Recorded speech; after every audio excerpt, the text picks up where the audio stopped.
Hello, six stringers. Hey, this is Mitch. I'm going to put together just a really quick video here of how I capture audio off my iPad or iPhone and import it into my computer. Namely, I use GarageBand just because I'm most familiar with it.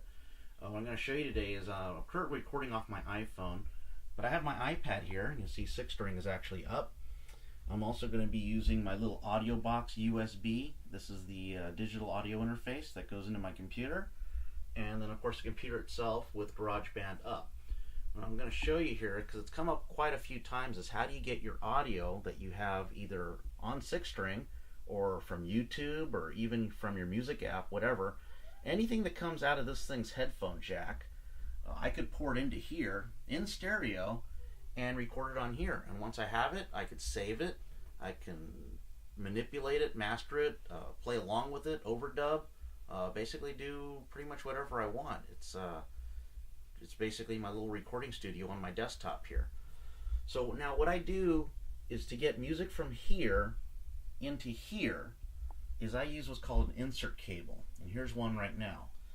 Now insert cable is basically called that because we use these in a mixing board a lot. A lot of the mixing boards have what's called an insert. It's a jack where you can actually break the signal away. You send it out the cable into your effects. Usually you'll send it into a compressor or maybe a reverb unit or something, and then that unit will return the signal via the other cable, and it goes right back in through the other channel here, and then it continues on its way through your mixing board.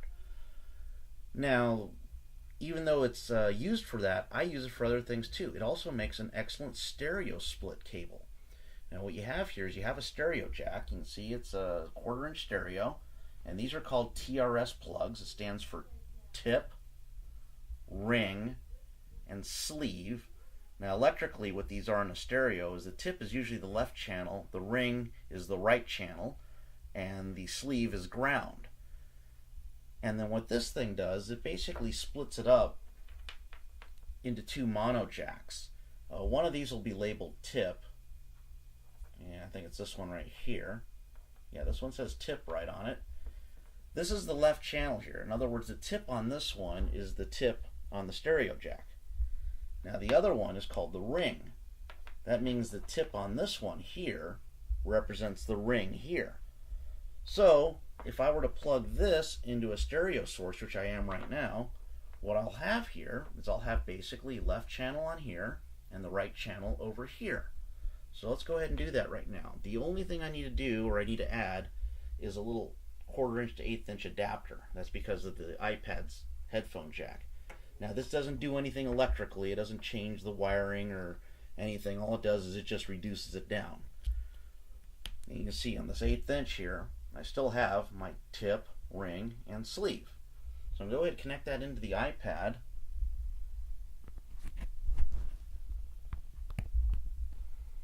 Okay, that's in there.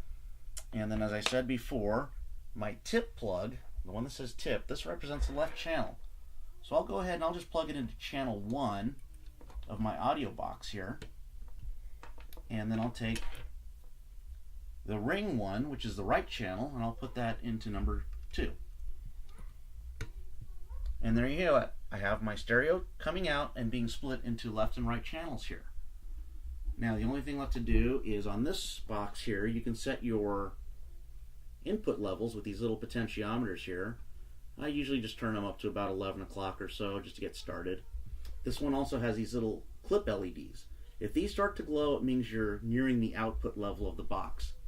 And if you exceed those, if those glow like steady red, you're going to get digital clipping. And digital clipping is a really bad sort of distortion. It's not the distortion you get out of a nice tube amp, that nice warm fuzz or crunch. Digital distortion just sounds like static, like a bad connection, and you don't want it. So what I do is I'll usually set these levels until that little LED just begins to glow at the loudest, and then I'll just back it off just a little bit. That way I don't have to worry about it. But then I don't want to set them too low either, because if I set them too low, I'm not getting enough of the good signal, and then whatever noise is in the system, it's just going to be that's just going to be more for it to compete with. Now the software package will be different. Like I said, I'm using GarageBand, and over here on your input source, I could select what it wants, what it's supposed to take from this box. Now I could tell it to just record mono 1, which is channel 1 on the box, or mono 2, or I can say stereo, record 1 and 2 simultaneously. So I'll select that, and now I have one channel here, one track set up. What's going to happen is whatever I hit record here, it's going to basically create a stereo track. You'll see both channels actually appear up there. So let's go ahead and do that. I'm going to hit record on GarageBand. Okay, now we're recording. And now I'm going to come down here to 6 string. I'm going to play a little track I've already put on there. I'm going to hit play. And it's going to go through the box, and you hear it on the speakers here pretty soon.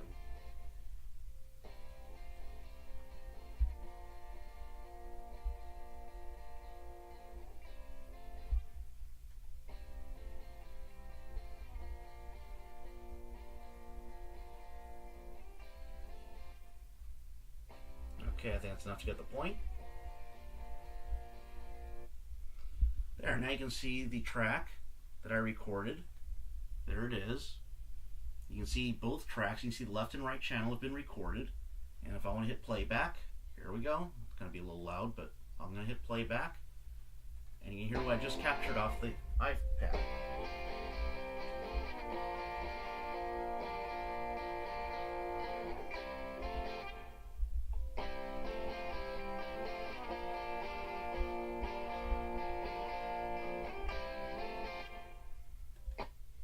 Now, once I have it on here, I can go ahead, like I said, I could save it. I can create more tracks now. I can play another guitar over that. I can add in some drums, keyboard, whatever I want.